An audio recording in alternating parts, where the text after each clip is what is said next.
Welcome to episode 75 of the Epic Classroom Podcast. I'm Trevor Muir, and this is where we explore how to make learning meaningful, dynamic, transformational, epic. So students don't just get through school, they thrive because of it.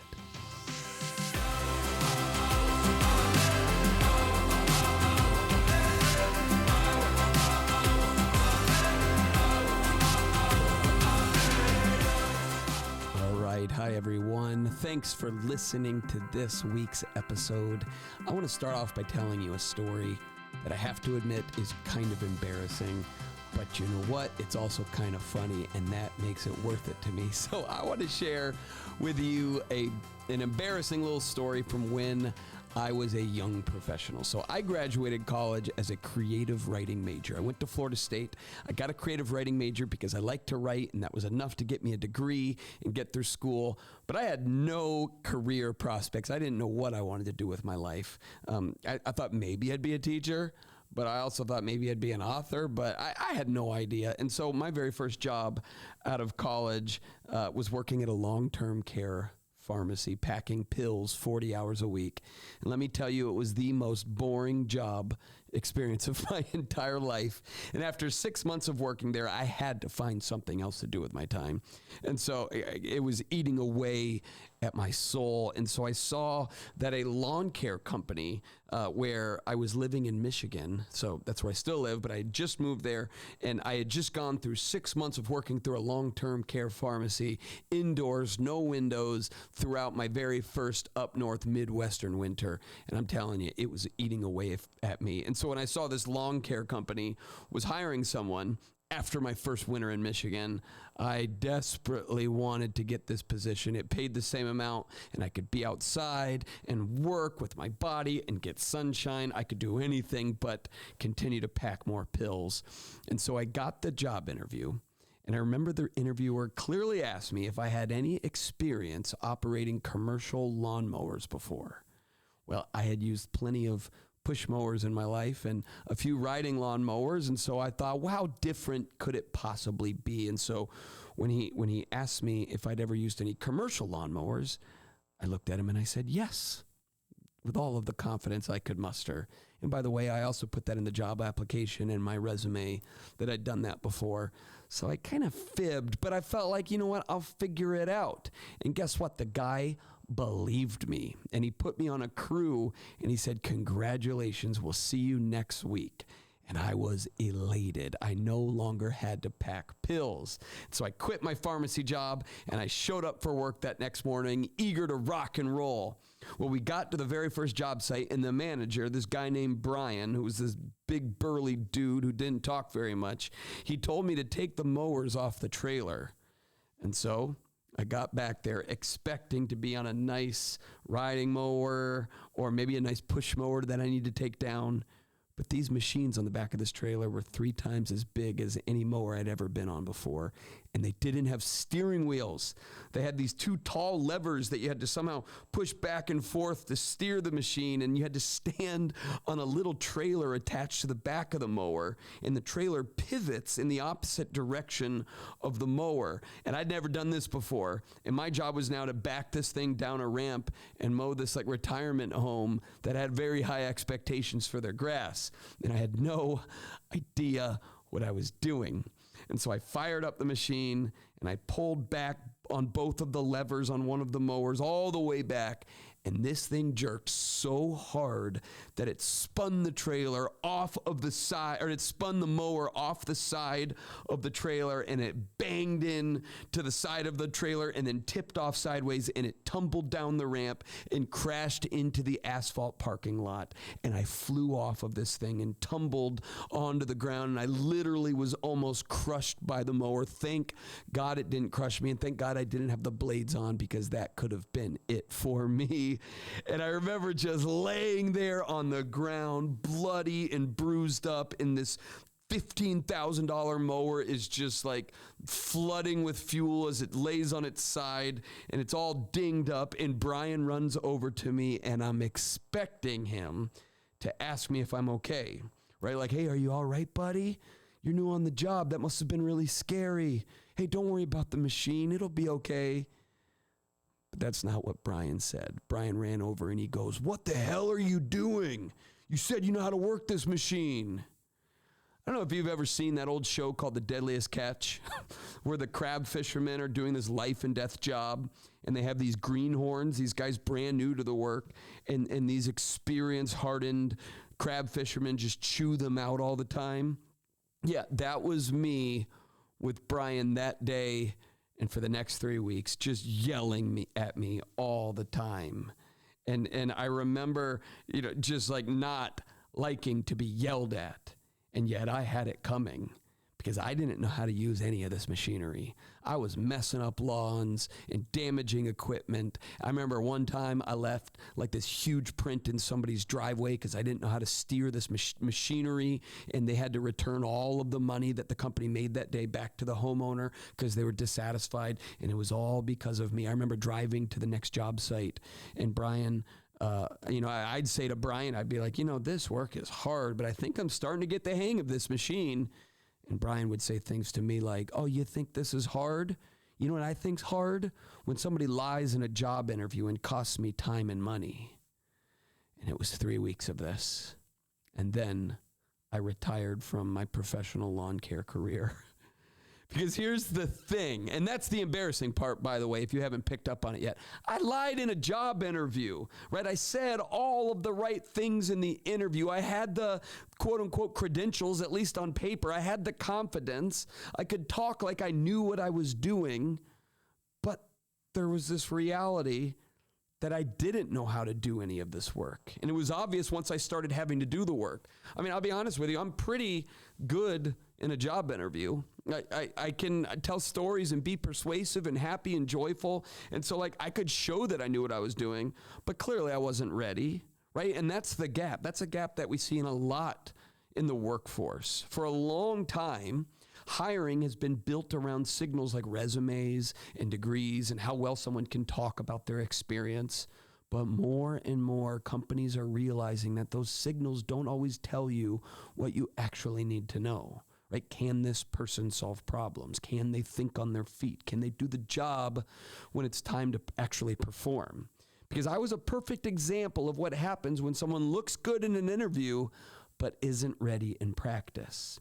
And that's actually why, and I think this is so interesting, that's why hiring's starting to change right now. And I just read this. I'm working on a book right now, and I came across this fact that 67% of Fortune 500 companies are shifting towards skills-based hiring practices.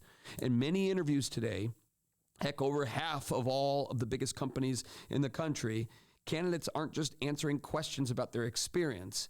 They're given a situation that mirrors something they might face on the job in real life, right? Like they're actually having to prove they have competency. In fact, I was talking to my friend Jeff, who is a director at a huge furniture manufacturer here in West Michigan. You might have heard of it before.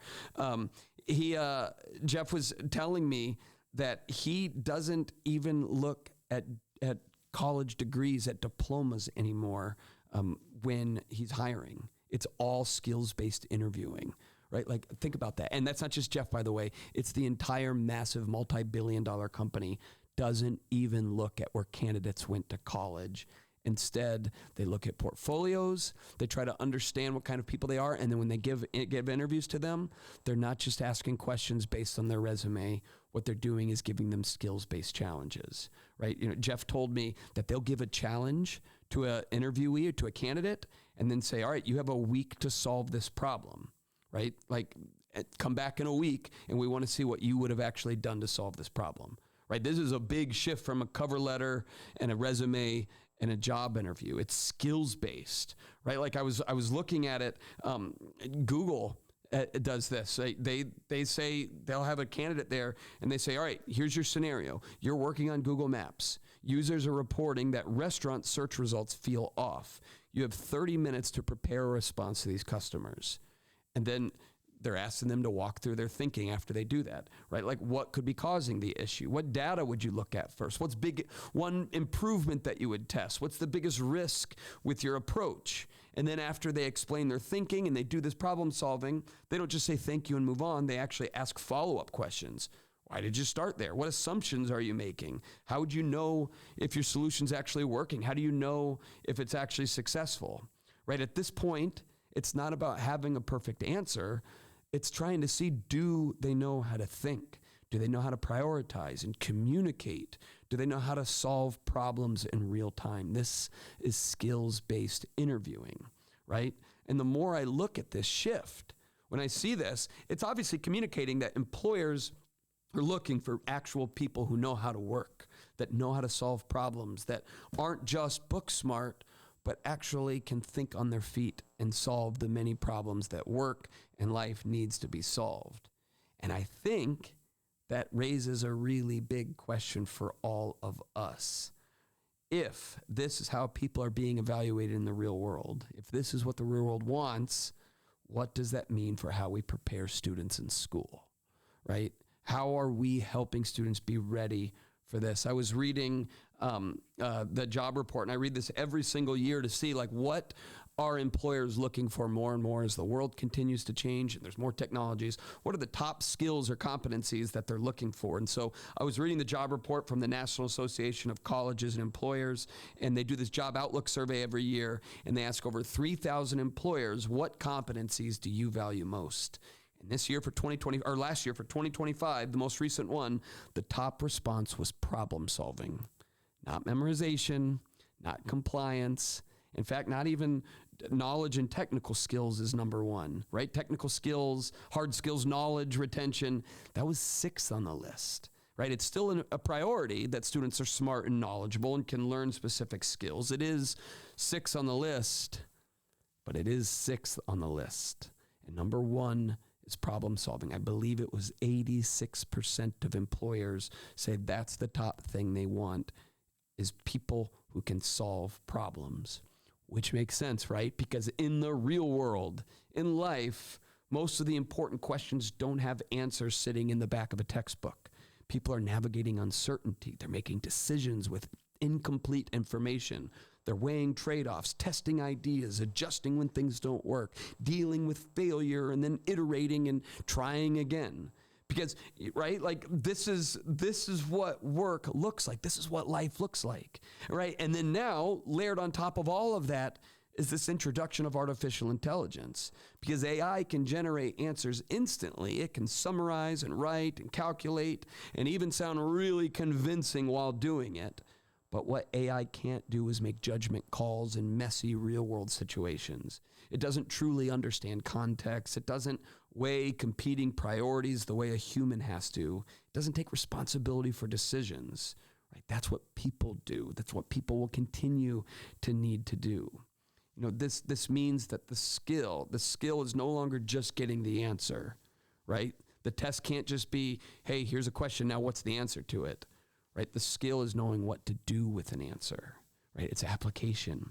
It's deciding whether it's reliable. It's asking better questions, applying information in a situation where there isn't a clear path forward. So if anything, my opinion, AI is accelerating this shift. It's raising the value of problem-solving skills. So if that's what the world is asking for, it raises a pretty important question for all of us in education, whether you are an administrator or a teacher or support staff or an invested parent, whatever it is. Are we giving students enough opportunities to practice that kind of thinking? If problem solving is one of the most valued skills, right, are we doing enough to make sure students know how to do it well? And if it's becoming a key aspect of getting hired, then it should show up regularly in our classrooms. It's got to be a fundamental part of the learning experience in school, right? If it's no longer just about going to college or where you went to college, those things are still important, but not as important, right? What's more important is your ability to solve abstract problems using the information given, using the resources and the people around you to solve them, right? Because here's the thing. I don't think problem solving is intuitive. As a parent, I've seen this with my own kids. So many times when they were little, they'd spill something but not know how to clean it up, and they'd just stand there. Or maybe they want something on the counter that they can't reach, but they don't know that they can just pull a stool over to climb up and get it on their own, right? And so as a dad, my temptation is just to do it for them. Like, all right, I'll get it off the counter for you, or I'll clean up the spill for you. Like, I'll just do all these things for you. But then there's just this dependency on me to do that for them. And then this lingering, this lasting dependency long after they're little kids, right? And I think we're all seeing that in a lot of our students, aren't we? Kids that are just utterly dependent on adults to do little things for them. I was talking to a kindergarten teacher who she says constantly she has students who are spilling in her class and just stare at it as if like their mom is just going to show up and clean it up for them, not knowing like, oh, I got to go get a paper towel and clean it up myself. It's like, yeah, so I get it though. I get the temptation. It's easier. Can I be honest with you? I'm not proud of this. My kids who are now 12 and 10, or my son's turning 12 in 2 weeks, but 12 and 10, they're not the best shoe tires at 12. And I'm not saying this to brag because it's not really a brag, but like I could tie my shoes proficiently at 5 years old, but my son's not really good at it. Don't tell him I said this. I don't think he listens to the podcast. It's like he's not very good at it. And it's not because he's not capable. He can do so many things. But the real truth is it's always just been easier to tie his shoes for him. Or actually, we solved the problem for him. Growing up, we mostly got him shoes that just have Velcro or straps that are just super simple and quick because it's just easier that way. And so we just did that for the longest time. It's like, well, now we can tie his shoes, but it's been a struggle because he didn't learn it early because we solved the problem for them. That's on the parents. That's on me. And we see that in a lot of our students, right? Like the kids that are just dependent on their parents, but then their parents aren't around and it falls on their teacher. And so it's like, no, what I've learned as a parent over and over, and I'm getting a lot better at it, by the way, is I've got to teach them how to solve these problems, right? Because as they've gotten older, the problems have become more advanced, more complex, and I can't solve all of them for them. Right now, all of a sudden, they have social issues that I can't be there and solve for you. They've got other problems in school. They've got just more complex stuff that they have to learn to solve. I can't solve for them for two reasons. A, because I don't want to solve all their problems. I've got my own problems that I've got to solve. I've got my own things I want to do. I don't want to have to do everything for my kids. I want to teach them how to do it, right? Give a man a fish, he'll eat for a day. Teach a man to fish, he'll eat for life.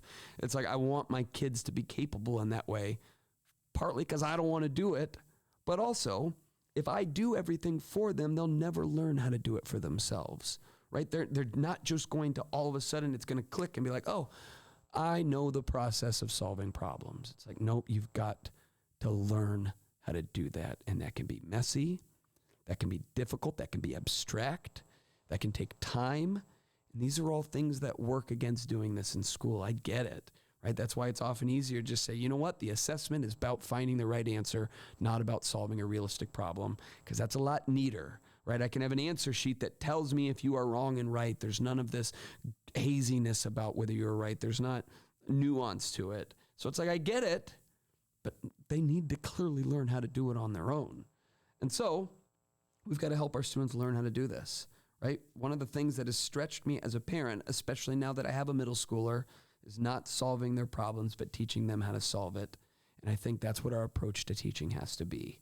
Intentionally teaching problem solving to students. And one of the best ways to do this is using a process, whether it's the Woods problem solving process or my personal favorite, which is the design thinking process. I don't know if you've done design thinking before. It's really simple. It's just a simple cycle to help students or any of us solve a concrete problem in front of us, right? So this is what it is. I'm going to be really brief about it, but you can dive deeper into it. First, you understand the problem. Second, you define it clearly. Next, you generate a possible solution to the problem or multiple solutions, and then you test an idea, and then you refine it based on what you learn, right? That's the whole thing. Understanding it, empathizing with whoever you're solving it for, defining it, being able to really state it clearly, generate possible solutions, test an idea, and then refine based on what you learn. It's not linear, it's iterative, right? It mirrors how real problem solving actually happens. And so we need to teach it to students. I think that starts by explicitly teaching the design thinking process, or whatever process you like to use to solve problems. That's not the only one. I find it really helpful though, and so do a lot of other problem solvers. And so teach it to them explicitly. Say, this is what we're going to be starting to use as we solve problems in our class. Maybe you hang a poster of the process on the wall of your classroom, and have them look at that poster when they're solving problems. Say, all right, I'm giving you this problem, whether it's hypothetical or it's an authentic real world problem. Use the poster on the wall to solve it right now, right? And by the way, I made a design thinking poster just that kind of walks you through that steps, and it's really student friendly and visual. And so I put it into just a PDF, and I will put it in the show notes so that you can have it if you want it, just to print out and put on your classroom wall. I think it's really helpful to have visuals for this sort of thing. By the way, it's also free. So if you want to get that, I'll put it in the show notes for this episode, or it's already in there. So go ahead and download that and put it up on your wall. I don't care if you're teaching kindergarten all the way to AP Lit students. The design thinking process is really helpful, and to have that visual can really help. So for starting with it, I think it's explicitly teaching solving problems, right? Because that's the key. Students don't learn solving problems just by hearing it, though. Like, they need to do something with it. They've got to watch other people solve problems and then do it themselves. And this means that we have to model problem solving in front of our students. For example, really simple, basic idea. Imagine you're teaching a class and something just isn't working. Maybe students are disengaged during a particular activity that you do regularly. Instead of just moving on or adjusting quietly, right? Like, all right, I've got to make a tweak to this activity that isn't working. I'd say, hey, why don't you just bring your students into your thinking with you? You could say to them, I've noticed that during this part of class, a lot of us are losing focus, and I'm trying to figure out why that's happening. Here's a couple of possibilities that I'm considering doing, and I'd love your thoughts on this. And then you could walk them through your reasoning, name the problem, consider options, explain how you'd test the solution, right? What you're doing in that moment is making your thinking visible. It sounds really simple, but that's because it is. They need to see what it looks like to work your way through a real world problem. They might not have seen that before. They might have had their parents clean up their messes for them. They might have just consumed lots and lots of entertainment, but never actually had to solve problems. And so just showing them in a real world scenario can go a long way. You could also pick a hypothetical problem and solve it in front of them with the intention of them kind of picking up on that problem solving process. It could be low stakes, nothing big. For example, you might say, all right, here's something I've been thinking about. Every morning when I leave the house, I feel rushed and a little stressed, and I'm trying to figure out why that keeps happening. Then you could walk them through your thinking. One possibility is that I'm not giving myself enough time in the morning. Another possibility is that I'm making too many decisions right when I wake up, like what to wear, what to eat, what I need for the day. Or it could be that I'm not preparing anything the night before. I'm not sure. So if we're going to test a solution, I probably should start simple. Tonight, I'm going to lay everything out that I need for tomorrow, my clothes, my bag, anything I need to bring. That way, I remove some of those decisions in the morning. And I'm going to see if that actually works, if I feel a little less rushed, right? Like, explain that to them. And then the next day, say, hey, guys, I did this, and I still felt rushed, so I'm going to try my other idea. I know, it sounds simple. It's like, wait, okay, maybe this makes sense for kindergartners when they're learning those basics, but not 10th graders. No, my friends, 10th graders need it as well, right? Kids need to know what problem solving looks like. If they see what it looks like, it's no longer this abstract thing, right? It's real.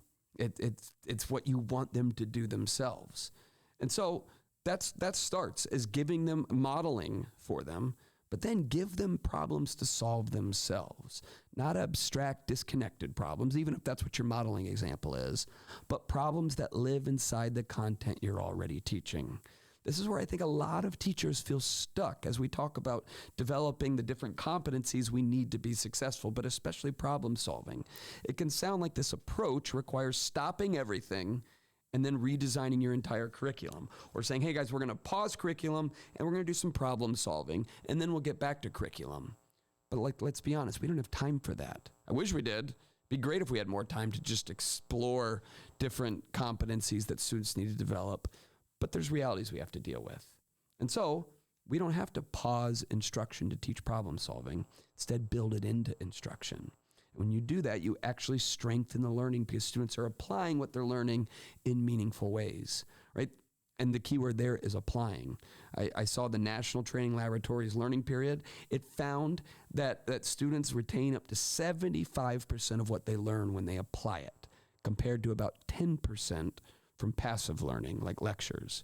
There is something that happens in the human brain when you actually have to apply the learning of your work, right? Like instead of just learning it and regurgitating it, but I'm actually doing something with this knowledge. I'm doing something with these skills.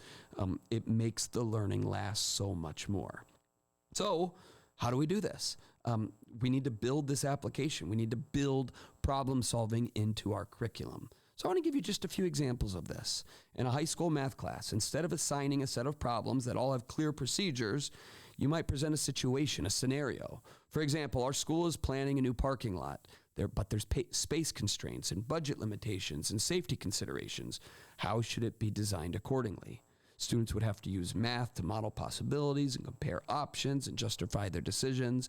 And maybe there's some specific content instruction. Of course there is. There's content instruction as they solve this problem. All right, guys, we're going to talk about the budgeting aspect of this. So we're going to actually look at algebra and try to figure out budgeting as we're doing this. So let's learn this algebra and then apply it in this way to this problem that we're solving. Hey, guys, we're going to look at the space here. So we're going to talk about space and the math that goes into it, and then you're going to apply it to the problem that we're solving, right? It's showing them that there is a connection between their content and real-world problems, but they're also having to practice problem solving, right? In an elementary science class, for an elementary level, instead of just learning about ecosystems, students might be asked, hey, our schoolyard doesn't attract many pollinators, but we need more bees and butterflies.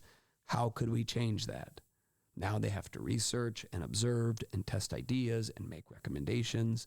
The content's still there. In fact, the content's become more necessary, but now students are using it to think. They're using it to actually solve problems. You know, another piece of this, of problem solving, and by the way, that's often called problem-based learning. You can dig into it more. We can do more on problem-based learning. It's taking content and just framing it within a problem.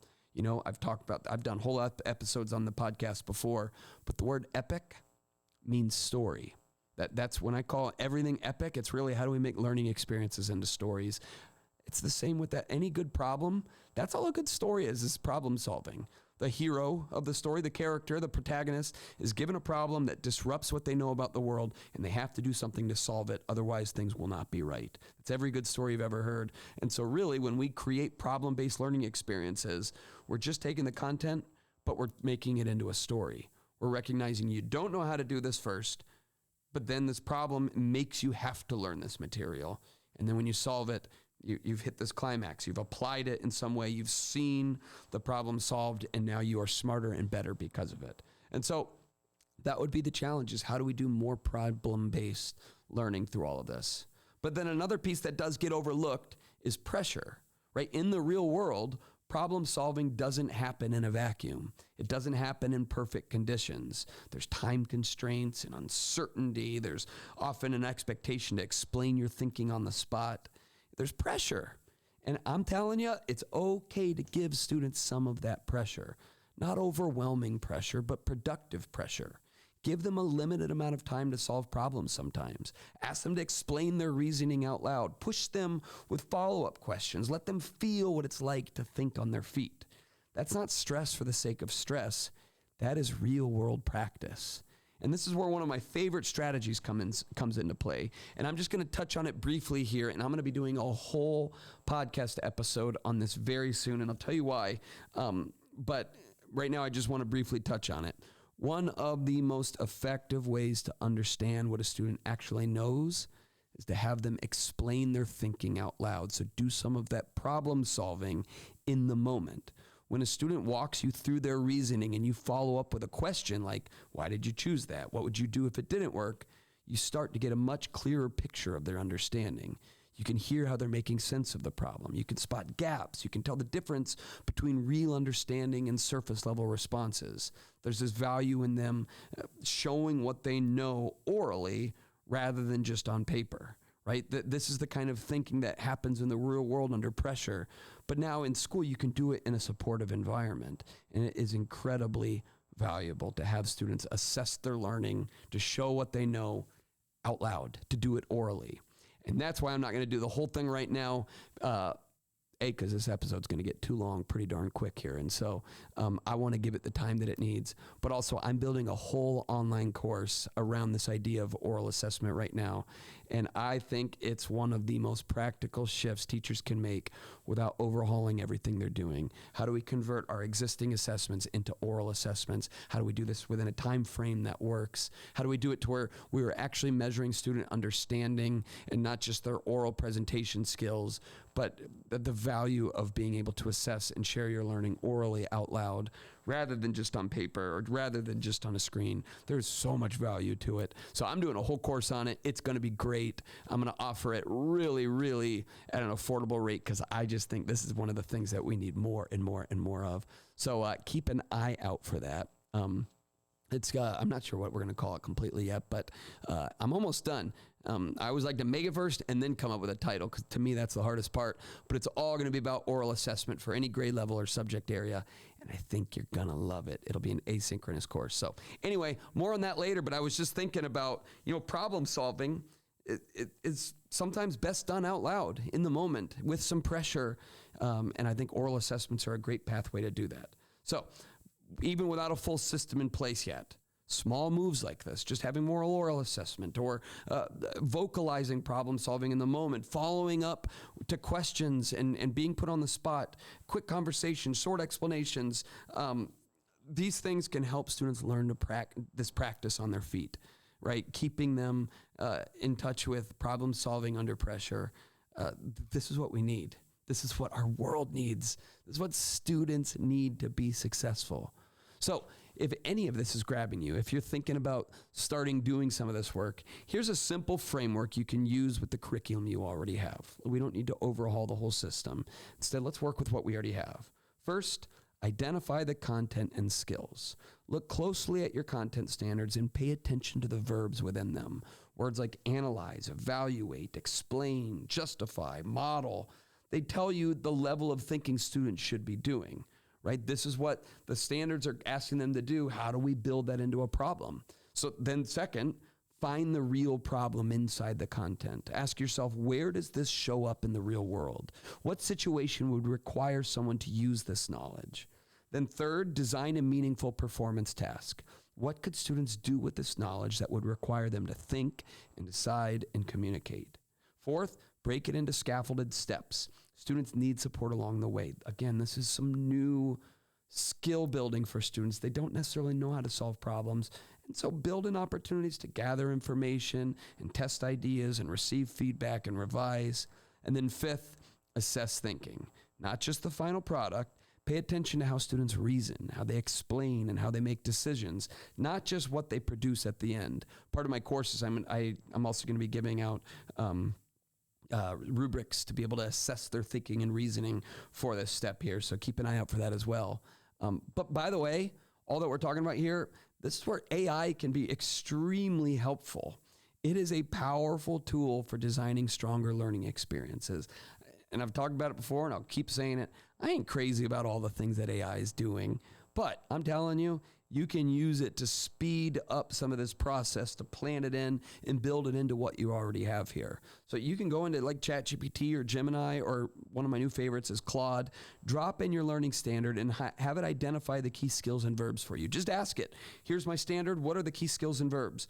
Ask it to generate a real world problem connected to that content. If you don't like it, ask it to do it again. Have it suggest performance tasks to push students' thinking and how to decide and communicate their problem solving here. It can also help you map out scaffolded steps and draft guiding questions and generate follow-up questions that you could use during oral assessment. In a matter of minutes, You can move from a standard on paper to a fully developed problem-based learning experience. And I mean it. Once you get good at prompting, it can do it in minutes, right? You're still the one shaping the direction and making decisions. AI just expands your options and saves you so much time along the way. This is one of those things where it's like, yeah, we can't overhaul the whole system, and so we have to build within our existing systems. I'm just finding over and over the last few years that AI can be an amazing assistant in doing that. So that might be one way you make this realistic. But ultimately what we're talking about here is we cannot ignore the job data that says problem solving is so valuable. We can't ignore that job interviews are no longer just about what college did you go to? Tell me about that experience. It's what can you do? What are you capable of? Where are you competent? Right? Skills-based hiring is showing us something important. The world is placing increasing value on people who can think and solve problems and apply what they know in real-world situations. So the question for us is not whether we should teach content or skills. It's how we create learning experiences where students use content to develop those skills. If problem solving is what students will be asked to do beyond school, well, then it's something that we should be practicing inside of it. And that raises a question worth sitting with. If this is what our students are going to be hired for someday, how should that shape what we prioritize in our classrooms? So sit with that, chew on it, and we'll keep talking about this stuff. I'm actually working on a book called The Portrait of a Graduate right now. It's all about developing these traits. There will be more on that very soon.